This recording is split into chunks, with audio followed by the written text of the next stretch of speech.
Hello दोस्तों, आप सभी का स्वागत है ज्ञान स्टोरी चैनल में।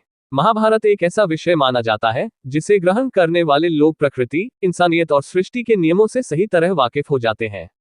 संसार में इस गाथा को जिज्ञासा के साथ काफी लोग देखते होंगे, लेकिन फिर भी ऐसे कम ही हैं जो इसे पूरा पढ़ पाए हो या पन्नों की तह पर देख पाए हो। कौरवों और पांडवों के बीच दुश्मनी और विष्णु के अवतार द्वारा धर्म की स्थापना करने के इस लेखा जोखा को सबसे बड़ा काव्य माना जाता है। इसमें तमाम ऐसी बातें हैं जिनसे कुछ विद्वान भी अनजान हैं।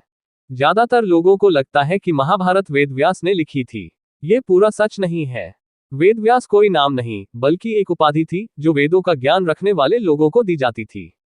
कृष्णद्वैपायन से पहले 27 वेदव्यास हो चुके थे, जबकि वह खुद 28वें वेदव्यास थे। उनका नाम कृष्णद्वैपायन इसलिए रखा गया क्योंकि उनका रंग सांवला कृष्ण था और वह एक द्वीप पर जन्मे थे। माना जाता है कि श्रीमद् भगवद गीता ही अकेली गीता है जिसमें कृष्ण द्वारा दिए गए ज्ञान का वर्णन है। ये सच है कि श्रीमद् भगवद गीता ही संपूर्ण और प्रामाणिक गीता है, लेकिन इसके अलावा कम से कम 10 गीता और भी हैं। व्याध गीता, अष्टावक्र गीता और पाराशर गीता उन्हीं में से हैं। मौलिक महाभारत में ये प्रसंग आता है कि चौंस के खेल में युधिष्ठिर से जीतने के बाद दुर्योधन ने द्रौपदी को अपनी बाईं जांघ पर बैठने के लिए कहा था। ज्यादातर लोगों की नजर में इस वजह से भी दुर्योधन खलनायक है। उसमें तमाम बुराइयां जरूर थी, लेकिन उस समय की परंपरा के मुताबिक ये द्रौपदी का अपमान नहीं था। दरअसल उस जमाने में बाईं जंघा पर या बाईं और पत्नी को और दाईं जंघा पर या दाईं और पुत्री को बैठाया जाता था। यही वजह है कि धार्मिक पोस्टरों या कैलेंडरों में देवियों को बाईं तरफ स्थान दिया जाता है। हिंदू रीति रिवाजों में शादी के समय भी पत्नी पति के बाईं ओर खड़ी होती है। तमाम लोगों को लगता होगा कि महाभारत धर्म का पाठ सिखाती है। कुछ लोग महाभारत को सत्य और असत्य से भी जोड़ते हैं, लेकिन ये पूरी तरह सही नहीं है। मौलिक महाभारत में ऐसा कोई प्रसंग नहीं आता जिसमें सही और गलत की सटीक परिभाषा दी गई हो। दरअसल सही और गलत परिप्रेक्ष्य तथा परिस्थिति के हिसाब से बदलता है। जैसे कि एक ही परिस्थिति में भीष्म और अर्जुन ने अलग अलग निर्णय लिए और दोनों को सही माना गया। अर्जुन के समक्ष भी ऐसी ही परिस्थिति आई जब उलूपी ने उनसे विवाह करने की इच्छा जाहिर की और प्रस्ताव अस्वीकार होने पर आत्महत्या करने की बात कह डाली। अर्जुन भी उस समय ब्रह्मचर्य व्रत का पालन कर रहे थे, लेकिन उनके लिए उलूपी का जीवन ज्यादा महत्वपूर्ण था। उसकी रक्षा करने को प्राथमिकता दी और ब्रह्मचर्य व्रत तोड़ने के अपने निर्णय को सही ठहराया। महाभारत में सही और गलत का ऐसा ही एक और प्रसंग आता है। ज्यादातर लोग मानते हैं कि द्रोणाचार्य ने न्याय नहीं किया जब उन्होंने एकलव्य से अंगूठा मांगकर अर्जुन को आगे किया। ये पूरा सच नहीं है। महाभारत के अनुसार एक बार तालाब में स्नान करते समय जब मगरमच्छ ने द्रोणाचार्य को जकड़ लिया था, तब अर्जुन ने उनकी जान बचाई थी। उसी समय द्रोणाचार्य ने अर्जुन को वचन दिया था कि वह उसे दुनिया का सर्वश्रेष्ठ योद्धा बनाएंगे। अर्जुन को दिए गए इस वचन को निभाने के लिए ही उन्होंने गुरु दक्षिणा के तौर पर एकलव्य से अंगूठा मांगा। इससे स्पष्ट है कि सही और गलत की कोई सटीक परिभाषा नहीं गढ़ी जा सकती। महाभारत के दौर में राशियां नहीं हुआ करती थी।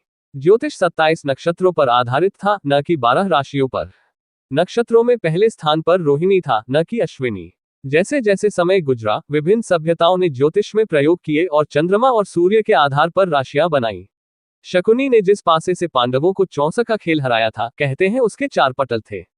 आमतौर पर लोगों को 6 पटल वाले पासे के बारे में ही पता है। हालांकि महाभारत में उस 4 पटल वाले पासे की सटीक आकृति का जिक्र नहीं आता। ये भी नहीं बताया गया है कि वह किस धातु या पदार्थ का बना था। महाभारत के मुताबिक उस पासे का हर एक पटल एक एक युग का प्रतीक था।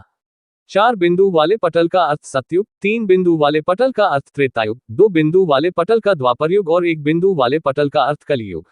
लोगों के बीच यही मान्यता प्रचलित है कि ब्रह्मास्त्र दैवी अस्त्र थे जो देवताओं की तपस्या के बाद हासिल होते थे। लेकिन ये भी पूरा सच नहीं है। कुछ दिव्यास्त्र साफ साफ नजर आते थे, मगर कुछ ऐसे भी थे जिन्हें मंत्रों की शक्ति से संहारक अस्त्र बना दिया था। जैसे रथ के पहिए को चक्र बना देना। मंत्रोच्चारण के साथ ही ब्रह्मास्त्र दुश्मन का सिर काट दिया करते थे। लेकिन एक खास बात यह भी थी कि मंत्रों के जरिए उन्हें बेअसर भी किया जा सकता था और ये उन्हीं पर इस्तेमाल होता था जिनके पास वही शक्तियां हो। माना जाता है कि अभिमन्यु के प्राण भी चक्रव्यूह में 7 महारथियों ने निकाले थे, लेकिन ये पूरा सच नहीं है। मौलिक महाभारत के मुताबिक अभिमन्यु ने कौरव सेना का संहार करते हुए शीर्ष योद्धाओं से लोहा लिया, जिनमें दुर्योधन का पुत्र मारा गया।